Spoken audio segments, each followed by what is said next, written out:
El ejército ruso continúa manteniendo la iniciativa en la dirección de Gulapole, comprometiendo fuertemente la defensa de todo ese sector. Mientras tanto, Ucrania contraataca de forma puntual en múltiples direcciones. Y la disputa de los activos rusos sigue generando bastante tensión entre algunos líderes occidentales. Así que quédate porque tendremos esto y más en nuestro informe entre la situación operacional en la línea del frente entre Ucrania y Rusia.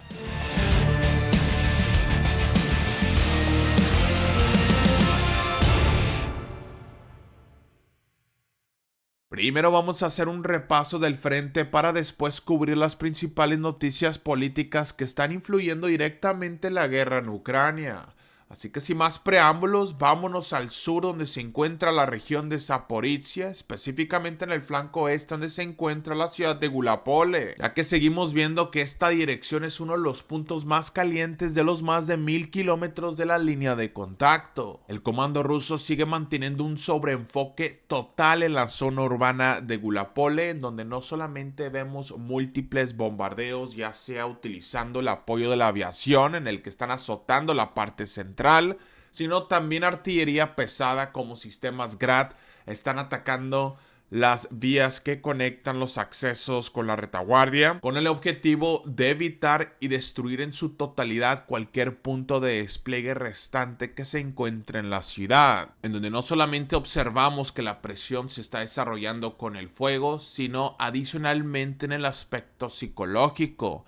Estamos observando que los drones rusos están tirando panfletos instando a los ucranianos a rendirse, lo que sugiere que se viene una nueva ola de asaltos.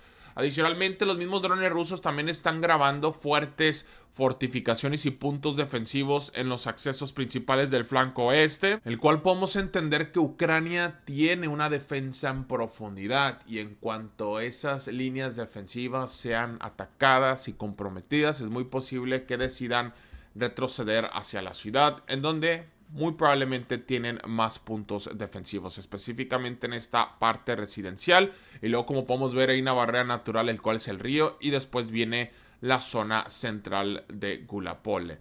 Los rusos se están acercando desde los campos abiertos en el este. De hecho, vimos ayer que la aldea de Vysoke fue capturada, ya que en cada una de estas ubicaciones podemos observar que la bandera rusa está siendo izada, dando a entender que tanto Selenagay y Vysoke en los últimos días ha sido capturado, y de aquí los rusos pueden utilizar esas aldeas como punto de despliegue para comenzar a infiltrarse en estas líneas forestales y limpiar estas posiciones ucranianas que todavía mantienen para retrasar el avance ruso. Así que en cuanto caiga este sector, si los rusos sostienen la iniciativa, van a poder extender más la línea del frente y con eso van a poder crear nuevos ejes de ataque y de múltiples direcciones y de manera simultánea para abrumar las posiciones en la parte urbana de la ciudad. Así que nuevamente se está dando fuerte presión desde el este, como también observamos que en la retaguardia, como en el poblado de Salisnoche, el ejército ruso está tirando bombas a FAB nuevamente para evitar que puedan mantener el flujo logístico a Gulapole. Recordemos que esta aldea es prácticamente una de las únicas que pueden utilizar Ucrania para poder entrar y salir de la defensa de Gulapole, porque como pueden ver, Zelanoy está muy cerca del frente. Así que este es el camino que utilizan los ucranianos para poder mantener su esfuerzo y como lo podemos ver, está bajo una intensa campaña de bombardeos rusos. Ahora también hemos visto movimiento a lo largo de estos campos abiertos justamente en el acceso norte de Gulapole, en donde las fuerzas rusas se están acercando a este lago. Aquí tenemos la geolocalización que confirma que la oposición avanzada está siendo alcanzada por drones ucranianos, lo que marca un avance de 3.2 kilómetros de profundidad y prácticamente pone la posición avanzada del ejército ruso entre una o dos líneas forestales de cortar físicamente la carretera principal. Y ojo que la presión no solamente viene desde esta dirección, sino más al norte en el eje de ataque, los campos abiertos, en donde también tenemos otra geolocalización por el lado ucraniano en el que están bombardeando esta ubicación, lo que marca un avance de 3.4 kilómetros de profundidad por parte de las fuerzas rusas. Así que claramente observamos que están avanzando a lo largo de un frente amplio en condiciones donde el terreno no es muy favorable dado el lodo y el barro, y de hecho hemos visto múltiples videos de cómo varios vehículos están atascados en puntos importantes de la logística de ambos ejércitos, todo esto en consecuencia al clima.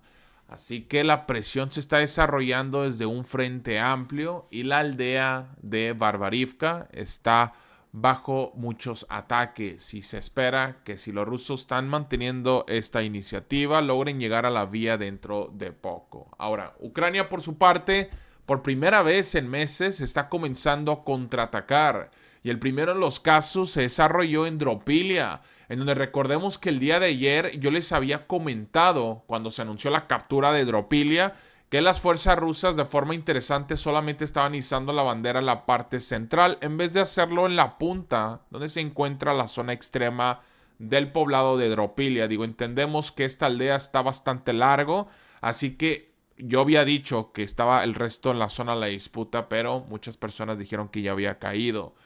Yo les dije que hay que esperar hasta que tuviéramos contenido audiovisual que lo sustentara. Y el día de hoy tenemos videos del lado ucraniano en el que están izando ellos la bandera en las ubicaciones exactas donde los rusos lo hicieron, dando a entender que la batalla por Dropilia todavía no ha concluido. Y hay partes clave de este sector que siguen en la zona gris, así que hay que esperar cuáles son las consecuencias de los enfrentamientos. De momento no solo es algo que podemos sustentar mediante el contenido audiovisual, en donde tenemos geolocalizaciones que confirman un avance de 441 metros de profundidad, sino también el mismo medio prorruso de Raibar está poniendo la flecha de que hay contraataques desde el otro lado del río. Es muy posible que estas acciones tengan como objetivo retrasar lo más que puedan a los rusos. No creo que sea con la intención de recapturar el territorio y hacer algún tipo de retroceso que cambie la dinámica en este frente, así que Ucrania está tratando de eliminar un poco la presión de Gulapole, atacando Dropilia, ya que saben que si los rusos logran seguir avanzando, van a poner a los ucranianos en estos campos abiertos y en sectores como Barbarivka, incluyendo las aldeas que están en las zonas adyacentes, bajo un cerco operativo, dificultando y haciendo más costoso la defensa de toda esta dirección. Así que nuevamente la lucha continúa, y si seguimos viendo esta constancia y sobreenfoque por parte de las fuerzas rusas, no descarto que mañana y en los próximos días tengamos contenido audiovisual de fuertes combates dentro de Gulapole, como también avances en los campos abiertos, ya que siguen sosteniendo la iniciativa. Ahora vamos a pasarnos más al este, donde se encuentra la ciudad de tanto Minonrad como también Prokrovsk. La batalla por este sector continúa de una manera brutal, ya que seguimos viendo contenido audiovisual por ambos lados que sugiere que se están dando nuevamente fuertes combates. Si comenzamos en el flanco sur, podemos observar que el ejército ruso ha logrado capturar Molodonetsk, porque la ubicación avanzada se encuentra justamente en la parte extrema, marcando un avance de 913 metros de profundidad. Recordemos que en las últimas semanas la aldea de Novoporodnie, el cual es la que se encuentra al lado de Novodonetsk, estaba siendo alcanzada por sistemas de artillería del ejército ruso, así que es muy posible que eso era para suprimir a las fuerzas ucranianas y evitar que pudieran contraatacar. Evidentemente aquí los enfrentamientos son limitadas, pero reitero que las fuerzas rusas están manteniendo la presión para tratar de cubrir el flanco sur de Prokrovsk, incluyendo Udachne y Kotliny.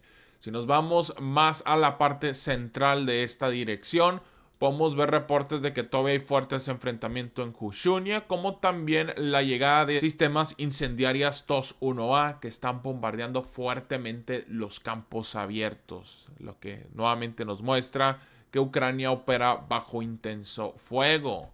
Por su parte, la 425 Batallón de Escala ucraniana está atacando fuertemente la zona industrial, incluyendo sectores de la vía ferroviaria. Entonces los rusos están adelantando más recursos, lo que los expone al fuego ucraniano. También hemos visto algunos contraataques que se están desarrollando en la parte norte. Todo esto para seguir manteniendo una presión a la posición avanzada del ejército ruso y evitar que puedan seguir avanzando hacia los campos abiertos y las zonas adyacentes de Pokrovsk. Así que aquí estamos viendo fuertes enfrentamientos. Ahora, adicionalmente, el medio prorruso de Raivar ha actualizado su mapeo mostrando que el ejército ruso ha logrado capturar estos campos abiertos, incluyendo las trincheras que se encuentran a la parte norte del casco urbano de Pokrovsk. Así que de momento no tenemos contenido audiovisual que lo sustenta, pero sí estamos viendo algunos recursos que indican que este sector ha sido controlada por las fuerzas rusas. Ahora, también hemos observado presencia del ejército ruso en Rivne. De hecho, tenemos una geolocalización que muestra un avance de 865 metros de profundidad, ya que en las imágenes podemos observar grupos de asalto del ejército ruso limpiando este territorio, sugiriendo que los accesos de Minonrad están bloqueados por las fuerzas rusas físicamente, porque si ya se encuentran en esta ubicación, prácticamente tienen posición y vista hacia los campos abiertos. Y de hecho, hace unos momentos acabamos de ver otra ubicación en la que las fuerzas rusas han logrado capturar granja. Y podemos de hecho ver cómo están siendo bombardeadas por los combatientes ucranianos y grupos de artillería que activamente buscan suprimir a las fuerzas rusas. Así que desde su perspectiva también tienen vista a todos estos campos abiertos, lo que nuevamente refuerza la idea de que los ucranianos dentro de Minonrad están bajo un cerco operativo. Y de hecho, en la zona urbana hemos visto fuertes bombardeos por parte de la aviación, en donde podemos ver la llegada de FAB 1500 que están azotando la zona de los apartamentos, lo que nuevamente muestra que están operando bajo un intenso fuego. Así que teniendo todo lo mencionado en cuenta, vemos cómo de manera gradual los rusos están enfocando su principal eje de ataque hacia Minonrad, en donde progresivamente están capturando y limpiando el territorio restante que Ucrania todavía controla en toda esa dirección. Ahora, recordemos que los rusos están afianzando de posiciones en las elevaciones, lo que causa que Ucrania esté expuesta a los drones y sea más costoso los contraataques, ya que están operando en la parte baja de todo este frente. Todo lo que menciono lo vemos representado en los videos que se han compartido los drones, en donde las líneas forestales y las vías alternas están siendo fijadas por los drones de fibra óptica del ejército ruso. Así que como Rusia comienza a controlar los territorios que quedan en esta dirección, van a seguir aumentando sus capacidades de ataque y golpeando más a profundidad, lo que reitero que va a crear huecos en la defensa que esencialmente aprovecharán. De momento Ucrania todavía maniobra, pero reitero que es bajo mucho fuego, no es con la configuración que veíamos hace unas semanas, en donde los ucranianos tenían muy buenas posiciones para prácticamente machacar las principales vías rusas y causar muchas bajas en los asaltos. Así que nuevamente, las próximas semanas serán muy importantes porque veremos si Rusia sigue teniendo la intención de avanzar en este eje de ataque o si van a redistribuir su equipo y reservas hacia otra dirección para no solamente extender la línea del frente, sino comenzar a avanzar en lugares que sean de mayor importancia estratégica para las fuerzas rusas, ya sea Konstantinivka como Gulapole. Más de momento se espera que Rusia mantenga la presión, aunque sea de manera limitada, para mantener fijadas a las unidades ucranianas que se encuentran en toda esta dirección. Sin embargo, la agonía continúa y seguimos viendo fuertes combates. Ahora, si nos vamos un poco más al norte, donde se encuentra Shakove y Vladimirovka, de momento no tenemos cambios ni muchos detalles en cuanto a contenido audiovisual, pero sí seguimos viendo que las cosas se mantienen de forma dinámica, en donde tanto Ucrania como Rusia están atacando. Todo esto para también fijar las unidades y evitar que puedan ser enviadas a lugares más críticos. Así que nuevamente solo quería dejarles saber que sí estamos monitoreando lo que sucede en esta dirección, pero no hemos visto cambios significativos. Aún así, no descarto un incremento de actividad si los rusos llegan a ver una oportunidad o un hueco en la defensa. Ahora, si nos pasamos a Konstantinivka, en las últimas horas no tenemos cambios territoriales. Sin embargo, el objetivo en esta zona es bastante claro. Los rusos están buscando limpiar y saturar las primeras calles donde están tratando de afianzarse del territorio. Recordemos que esta zona está siendo disputada y es claro que las fuerzas rusas buscan cruzar la carretera T-0504 para tratar de entrar a la zona de edificios y también infiltrarse en las partes industriales donde se encuentra el corazón de Konstantinivka. Más repito que en las últimas horas no tenemos movimiento en cuanto a cambios territoriales basado a contenido audiovisual. No descarto que no las haya, simplemente carecemos de información, así que mañana le damos seguimiento. Es el mismo caso en Sivers, desde nuestro último informe no hay cambios, pero sí vemos que en el mapeo prorruso de Rybar hay múltiples ejes de ataque desarrollándose tanto en Sivers como también lo es en el sector de Liman, en donde sí hemos visto un incremento de actividad. Las fuerzas rusas están tratando de acortar la distancia entre la posición avanzada y el espacio operativo de Slaviansk, incluyendo Liman. En las últimas horas, los principales combates no solamente se han dado en las afueras de Yampil, en donde el medio pro-ucraniano de Deep State ha actualizado su información mostrando movimiento en este frente. Esto es del día de ayer y esto es hoy. Ayer y hoy. Sino que también adicionalmente en el flanco oeste, justo donde se encuentra Drovysheve, vemos que ambos ejércitos están tratando de maniobrar. Tenemos dos geolocalizaciones que muestran movimiento. El primero de ellas sucede a lo largo de esta zona del bosque, en las zonas periféricas, donde se encuentran unas casas. Podemos observar que combatientes ucranianos están limpiando ese territorio, sugiriendo que recapturaron ese sector. Y más que nada entendiendo que la zona de la disputa se ha expandido 3.1 kilómetros de profundidad. Adicionalmente a esto, los rusos están siendo alcanzados en esta ubicación, lo que marca un avance de 2 kilómetros hacia la vía que está en la parte norte de Drovysheve, poniendo a los rusos justo a las afueras de las fortificaciones y puntos fuertes que se encuentran justo en las zonas periféricas de Liman. Es decir, los rusos están tratando de atravesar la zona débil de estas defensas para tratar de infiltrarse a la zona del bosque y de ahí comprometer el flanco de la ciudad de Liman en sí. Adicionalmente, tenemos reportes de que la zona industrial que se encuentra a las afueras de Drovysheve también ha sido capturado por parte de las fuerzas rusas. Así que definitivamente los rusos están tratando de atravesar los dos campos abiertos y tomar posicionamiento en el poblado de Drovysheve para de ahí entrar a la zona del bosque y tener más libertad de poder infiltrarse más a la retaguardia de Liman, comprometiendo la defensa de manera frontal, ya que prácticamente desde el este los rusos han penetrado algunas de las posiciones entre Liman y Yampil. Así que claramente vemos que hay una presión gradual que se traduce con tiempo, algunos avances. Ucrania intenta contraatacar para estabilizar la situación, como también lo podemos ver, lo que nos deja una situación dinámica. Sin embargo, en términos generales, los rusos mantienen la iniciativa y definitivamente la superioridad del fuego juega un papel crucial, incluyendo la de los drones. Así que se espera que haya más actividad en las próximas horas, ya que, reitero, que hay una ofensiva desarrollándose en todo el este de Ucrania. Ahora, si nos pasamos al norte, donde se encuentra la ciudad de Kupiansk, recordemos que en las últimas semanas hemos recibido muchos detalles conflictivos, tanto por el Ministerio de Defensa ruso, incluyendo autoridades ucranianas, ya que ambos están diciendo cosas opuestas.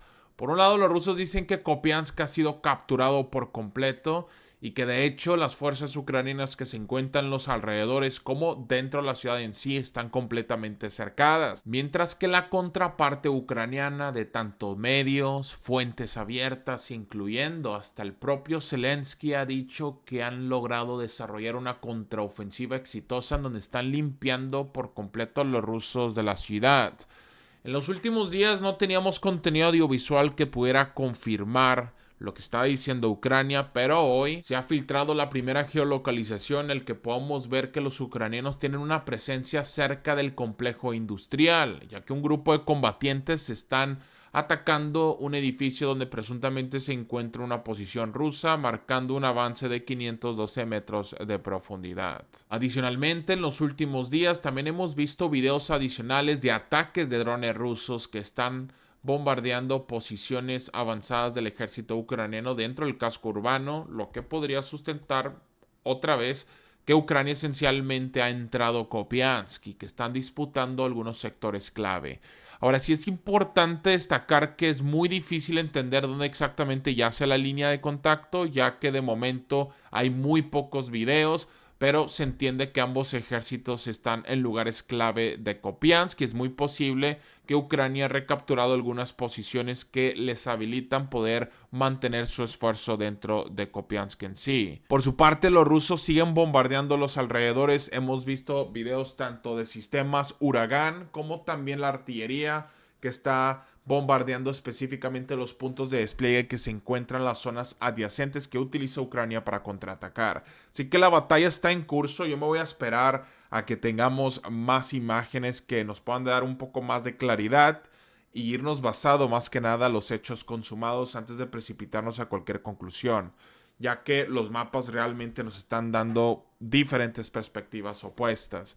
Así que nuevamente le voy a dar seguimiento el día de mañana o ya sea en la próxima semana que tengamos nuevamente un poco más de claridad. Pero de momento la lucha continúa en esta dirección y ese es prácticamente el mismo caso más al norte donde se encuentra la ciudad de Vovchansk, en donde seguimos viendo que Vilcha está siendo fuertemente bombardeada por la aviación rusa, como también se ha reportado la captura de la aldea de Silinekovo, dando a entender que se está manteniendo la iniciativa en el flanco oeste de Vovchansk, en el que las fuerzas rusas buscan posicionarse dentro de Vilcha para cortar por completo la retaguardia de Vovchansk en sí y evitar así que Ucrania pueda mantener contraataques y operaciones defensivas en todo este frente.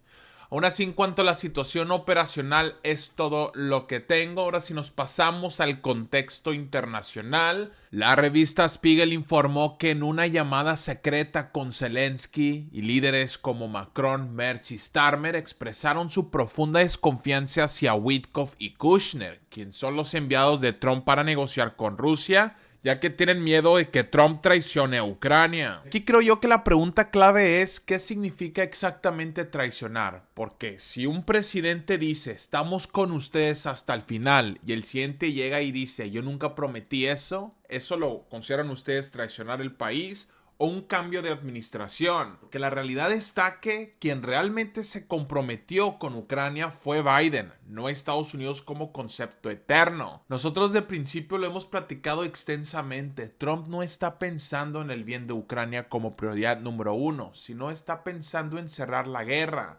levantar parte de las sanciones a Rusia y abrir el espacio para negocios, incluyendo temas estratégicos en el Ártico que para Estados Unidos son muy importantes. Al mismo tiempo, nadie puede hacerse el sorprendido porque Estados Unidos esté ganando dinero vendiendo armas a Ucrania y haciendo todo esto un negocio. Al igual como nadie debería sorprenderse de que Corea del Norte se aproveche vendiendo a Rusia grandes cantidades de armas en descuento y ofreciendo también mano de obra barata.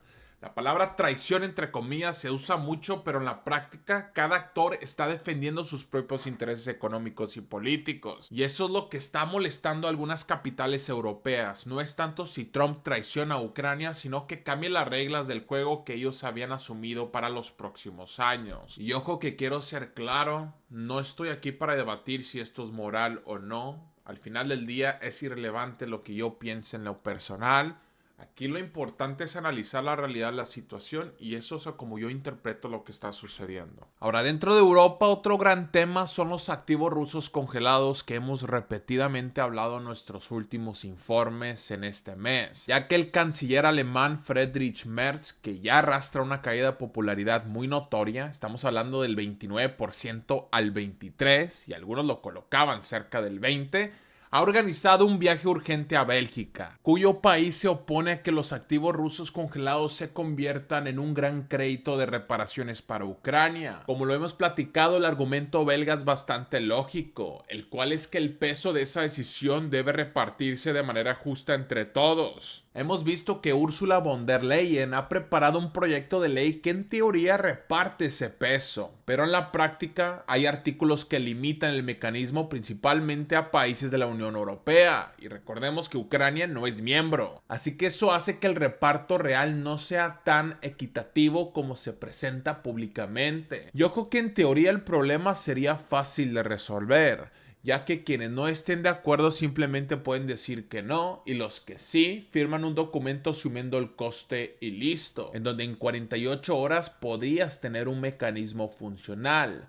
Pero no se hace porque en el fondo todos entienden que si el mecanismo se activa de verdad, tarde o temprano serán ellos mismos quienes tengan que poner el dinero. Y realmente nadie quiere que eso quede explícito en un papel firmado con un sello.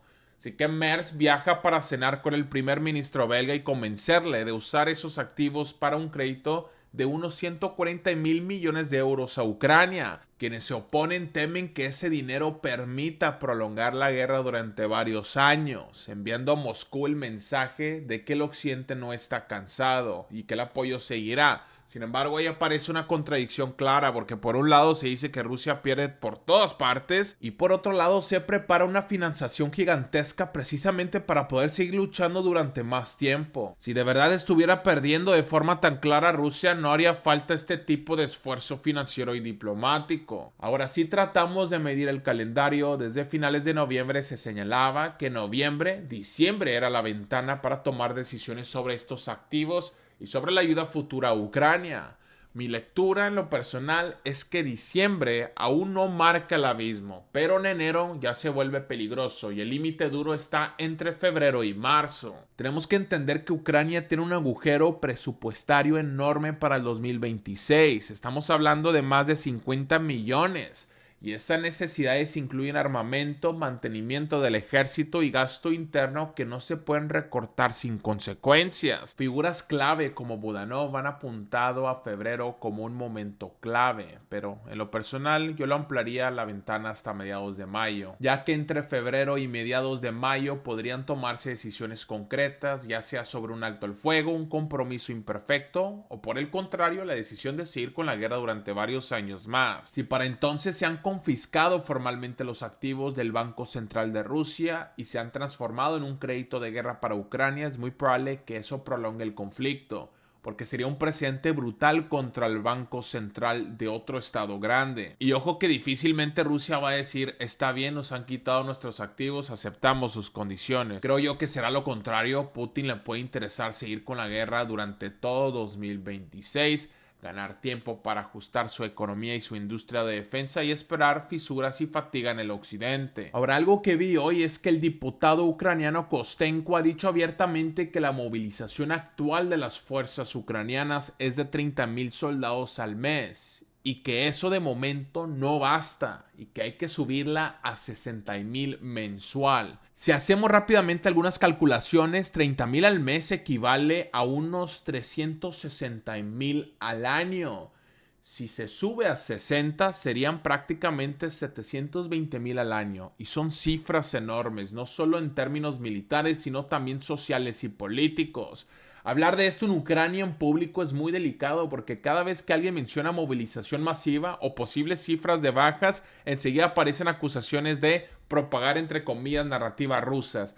Pero por mucho que incomode a algunas personas, la realidad no desaparece porque no se mencione. Si Ucrania necesita duplicar su esfuerzo de movilización para sostener ciertas líneas o abrir nuevas direcciones, eso significa más desgaste humano.